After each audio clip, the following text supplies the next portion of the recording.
Welcome to கல்வி அமுது. உங்களுடைய குழந்தைகள் படிக்கக்கூடிய பள்ளிகளிலிருந்து எம்எஸ் தளத்தில் உங்களுடைய குழந்தைகளுடைய விவரங்களை பதிவேற்றம் செய்கிறோம். உங்களுடைய அலைபேசி எனக்கு ஓடிபி வரும் கொடுங்க அப்படின்னு சொல்லிட்டு கேட்டிருப்பாங்க. உங்களுக்கு ஒரு சந்தேகம் எழுந்திருக்கும், எம்எஸ்னா என்ன அப்படின்னு சொல்லிட்டு. ஸோ இந்த வீடியோவில் நாம் எம்எஸ்னா என்ன, எம்எஸில் என்னென்ன பலன்கள் இருக்குது, எம்எஸில் மாணவர்களுடைய எந்தெந்த விவரங்கள்லாம் பதிவேற்றப்படுது, ஓடிபிங்கிறது எப்போ தேவைப்படும் அப்படிங்கிற பற்றிய முழு விவரத்தை இந்த வீடியோ நம்ம பார்க்க போகிறோம். எம்எஸ் அப்படிங்கிறது எஜுகேஷனல் மேனேஜ்மெண்ட் இன்ஃபர்மேஷன் சிஸ்டம் அப்படின்னு சொல்லுவாங்க. கல்வியியல் மேலாண்மை தகவல் அமைப்பு அப்படிங்கிறது தான் என்னுடைய விரிவாக்கம். கல்வி சார்ந்த மாணவர்கள், ஆசிரியர்கள், இதர பணியாளர்கள், கல்விக் கொள்கைகள், திட்டங்கள் அனைத்தும் குறித்த தகவல்களையும் சேமித்து பாதுகாப்பாக வைக்கக்கூடிய ஒரு அமைப்பு தான் இது.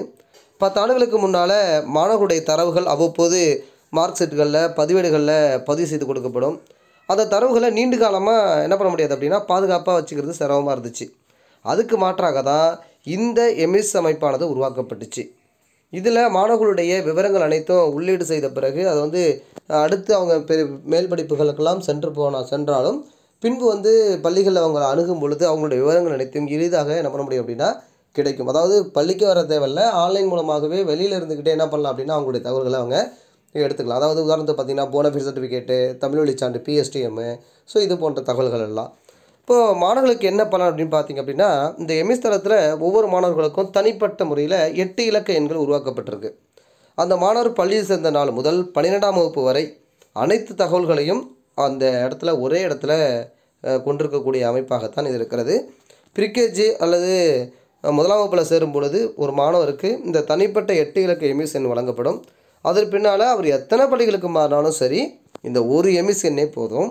அவருடைய கல்வி தரவுகளை புதிய பள்ளிக்கு மாற்றிக்கலாம் மற்றும் வருங்கால பதிவுகளை அதே நிலையை சேமித்து வச்சுக்கலாம். அவங்க வேறு ஸ்கூலுக்கு போனாலும் சரி, அவங்க வேறு மாவட்டத்தில் போய் படித்தாலும் சரி, ஒரு பள்ளியிருந்து இன்னொரு பள்ளிக்கு போனாலும் சரி, இந்த நம்பரை போட்டு என்ன பண்ணலாம், எளிதாக அவங்களுடைய தரவுகளை நம்ம ஈஸியாக எடுத்துக்க முடியும். பள்ளிகளில் என்னென்ன தரவுகள்லாம் இந்த எம்எஸ் தளத்தில் சேமிக்கப்படுது அப்படின்னு பார்த்திங்கன்னா, அந்த மாணவருடைய பெயர், பிறந்த தேதி, ஆதார் எண், பெற்றோருடைய விவரம், படிக்கக்கூடிய பள்ளியின் விவரம், இதுக்கு முன்னாடி படித்த பள்ளியினுடைய விவரம், தனியார் பள்ளியில் சேர்ந்தால் அந்த கல்வி கட்டண விவரங்கள், மாணவர்களுடைய வருகை பதிவு, மாணவர்களுடைய மதிப்பெண் பட்டியல் என அனைத்துமே இந்த எம்எஸ் எண்ணில் சேமித்து வைக்கப்படும். தினசரி ஆசிரியர்கள் அப்டேட் செய்து கொண்டிருப்பாங்க. அதனால் பெற்றோர்களுக்கு தங்கள் குழந்தைகள் ஒரு பள்ளியிலிருந்து இன்னொரு பள்ளிக்கு மாற்றும் போது பெற்றோர்கள் அனைத்து சான்றிதழ்களையும் தூக்கிட்டு போகணும் அப்படிங்கிற தேவையில்லை, அலைய தேவையில்லை. பழைய பள்ளியிலேருந்து இந்த எம்எஸ் எண்ணை மட்டும் வாங்கிட்டு போனால் போதும். அந்த எண்ணை கொடுத்து என்ன பண்ணுவாங்க, அவங்க ஈஸியாக அந்த மாணவர்களுடைய தரவுகளை எளிதாக எடுத்துப்பாங்க. அதுபோக கல்வி சார்ந்த ஏதேனும் திட்டங்கள் அல்லது தகவல்கள் பெற்றோர்களுக்கு அரசோ அல்லது பள்ளியோ சொல்லணும் அப்படின்னா நேரடியாக தெரிவிக்கும் வகையில் பெற்றோருடைய தொலைபேசி எண்கள் மாணவர்களிடம் கேட்டு இந்த ஐடி இணைச்சிருக்காங்க. எந்த தகவலாக இருந்தாலும் இப்போ அந்த மொபைல் எண்ணுக்கு அனுப்பப்படும். ஓடிபி எப்போதெல்லாம் வேணும் அப்படின்னு பார்த்திங்க அப்படின்னா, முதல் முறை மாணவருக்கு எம்எஸ் எண் வழங்கப்படும் போது தேவைப்படும்.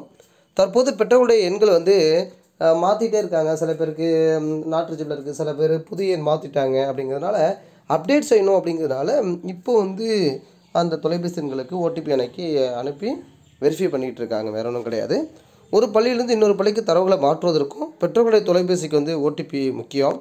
அதை வச்சு மட்டுமே மாற்றங்களை மேற்கொள்ள தேவைப்படும். அது மட்டும் இல்லாமல் மாணவர்களுடைய விவரங்களில் ஏதேனும் மாற்றம் இருந்துச்சு அப்படின்னா பெற்றோருடைய எண்ணிற்கு வரும் ஓடிபி கொண்டு என்ன செய்யலாம், அதை நம்ம சரி செய்யலாம். அதாவது ஸ்டூடெண்ட் ப்ரொஃபைல் என்ன பண்ணிக்கலாம், நம்ம சேஞ்ச் பண்ணிக்கலாம். ஸோ இந்த அருமையான அந்த தகவல்களை உள்ளடக்கிய ஒரு அமைப்பு தான் இந்த எம்எஸ் எங்கக்கூடிய இந்த போர்ட்டல். அந்த வீடியோ உங்களுக்கு பிடிச்சிருக்கும். இந்த தகவல்களை மாணவர்களுக்கோ பெற்றோர்களுக்கோ நீங்கள் என்ன பண்ணுங்கள் அப்படின்னு அனுப்பி ஷேர் பண்ணுங்கள். மேலும் கல்வி சார்ந்த புதிய தகவல்களுக்கு தொடர்ந்து இணைந்திருங்கள் கல்வி அமுதுடன். தேங்க்யூ ஃபார் வாட்சிங்.